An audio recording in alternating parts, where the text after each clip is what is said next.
Bonjour, Xavier Laroche-Joubert. Donc moi je suis actuellement chez Forclum, responsable d'affaires. Donc Forclum, entreprise qui réalise des installations multitechniques au sein du groupe Eiffage. Donc je suis la promotion 2009.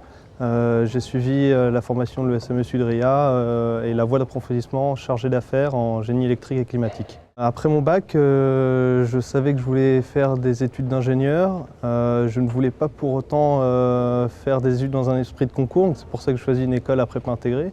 Et dans les écoles à prépa intégrée, je ne savais pas forcément dans quelle voie d'approfondissement je voulais me spécialiser.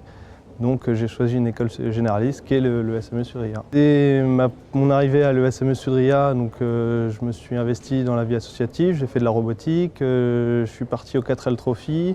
Ensuite j'ai été pendant 2 ans au bureau des élèves, dont j'ai été pendant 1 an le trésorier. Donc ça a été une très forte expérience pour moi, ça a été un vrai plus par rapport à la formation de l'école.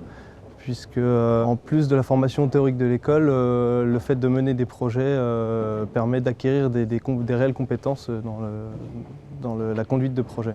Pendant 2 ans, j'ai été apprenti, pendant les 2 dernières années du cycle ingénieur, donc au sein de Forclum, la société dans laquelle je travaille aujourd'hui.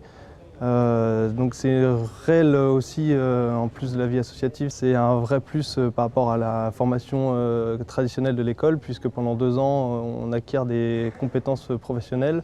Et l'avantage que l'on a par rapport aux étudiants qui suivent le cursus classique, c'est que le jour du diplôme, on a déjà 2 ans d'expérience professionnelle.